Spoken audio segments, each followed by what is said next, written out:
Assalamualaikum warahmatullahi wabarakatuh. Teman-teman di Indonesia, gimana kabarnya? Ya, saya masih berada di kota Gaza, pusat gempuran dari pihak penjajah. Alhamdulillah saya dan anak istri sehat walafiat dalam lindungan Allah Subhanahu wa Ta'ala. Ya, sampai dengan saat ini situasi di Gaza belum kondusif. Masih terjadi gempuran dan pengeboman, dan masih terjadi perang antara kedua belah pihak, yaitu antara pejuang Palestina di Gaza dengan militer penjajah. Ya, hidup di Gaza saat ini itu tidak bisa dibayangkan sulitnya seperti apa, dan penuh dengan ketegangan karena serangan yang dilakukan oleh pihak penjajah itu acak dan tidak memilih target, apakah ini wilayah atau tempat kediaman warga sipil yang di dalamnya berlindung ratusan keluarga, baik itu wanita, lansia, dan juga anak-anak.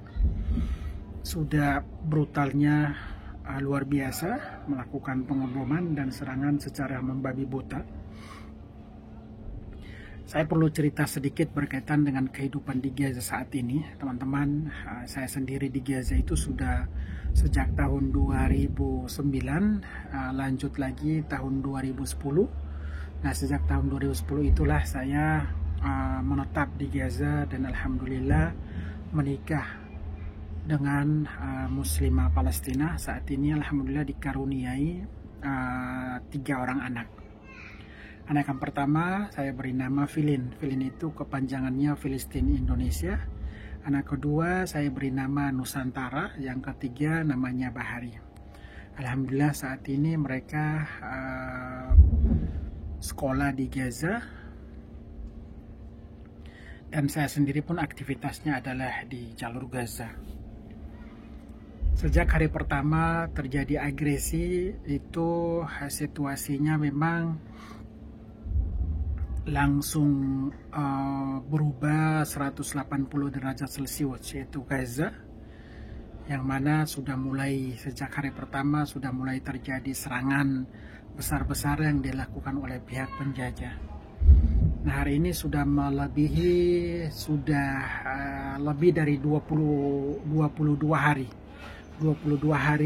serangan besar-besaran oleh pihak penjajah kepada warga sipil Gaza. Kenapa saya katakan yang menjadi korban adalah warga sipil Gaza? Karena gempuran yang dilakukan oleh pihak penjajah itu targetnya adalah anak-anak, wanita, lansia, dan warga sipil. Itu kenapa saya katakan serangan gempuran atau serangan yang dilakukan oleh penjajah itu ya warga sipil dan anak-anak targetnya, dan itu realitanya memang seperti itu.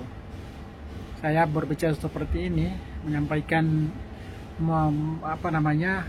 bikin video seperti ini, masih terjadi pengeboman di seluruh Gaza, tentunya Gaza Utara, Gaza City atau kota Gaza, Gaza bagian tengah, dan juga di Gaza bagian selatan. Hampir sampai dengan saat ini sudah lebih dari 22 hari, dan tidak bisa membayangkan bagaimana kehidupan di Gaza itu penuh dengan ketegangan dan kekhawatiran, dan penuh dengan ketakutan. Coba teman-teman bayangkan sendiri bagaimana hidup tanpa listrik. Coba teman-teman bayangkan bagaimana hidup tanpa komunikasi, hidup tanpa internet. Karena saat ini kan kita di zaman bergantung terhadap online, internet, jaringan komunikasi yang sudah mencapai mungkin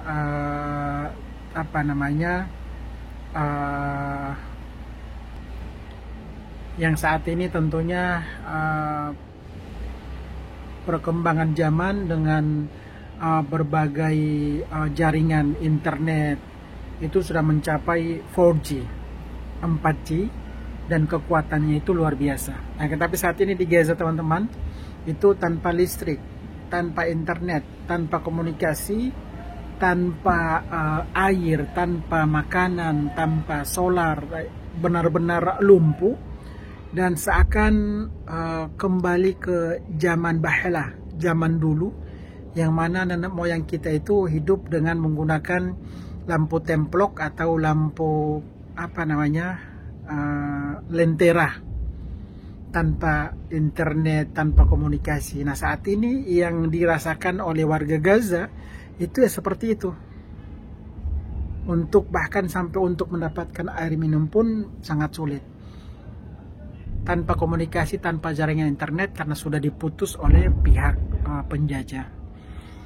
Nah, selama ini kehidupan warga Gaza itu bergantung terhadap perizinan atau pasokan yang dilakukan oleh pihak penjajah, seperti listrik itu mayoritasnya dari pihak penjajah, air mayoritasnya juga, obat-obatan sama bahan makanan masuk ke wilayah Gaza itu harus seizin dari pihak penjajah. Karena kan kita tahu sendiri Gaza itu sudah lebih dari 17 tahun di bawah blokade kan, jadi ketergantungan sengaja agar supaya warga Gaza itu bergantung kepada pihak penjajah, sengaja disusahkan, sengaja dikrisiskan, sengaja dimiskinkan. Itu yang terjadi di jalur Gaza. Padahal kita zaman sekarang ini kan tanpa harus bergantung, kita bergantung atau negara tertentu merdeka, berdaulat, tidak tergantung terhadap pihak manapun yang di luar dari negara tersebut. Tapi di Gaza dan di Palestina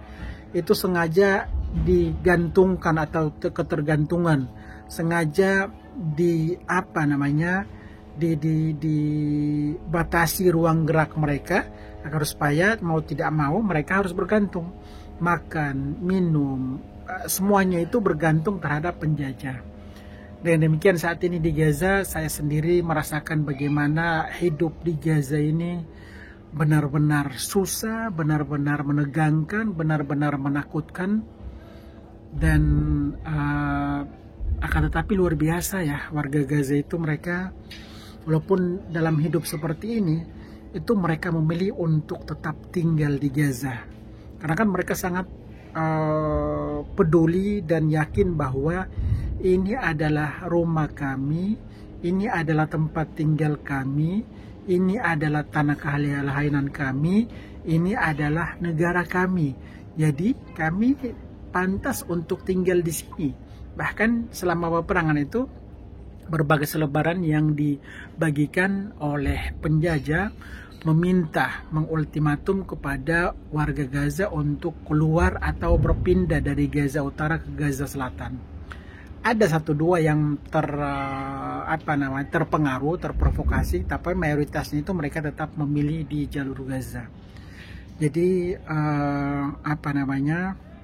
tidak bisa membayangkan, saya tidak bisa membayangkan teman-teman, di malam hari itu tanpa listrik, tanpa komunikasi, tanpa internet, itu terjadi pemboman sana sini, bom kiri kanan.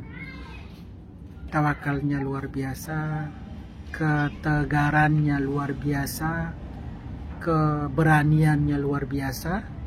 Bahkan untuk di dunia saat ini, saya belum pernah melihat bagaimana ketegaran, komitmen, dan keberanian dari warga atau masyarakatnya, kecuali di Palestina, khususnya di jalur Gaza.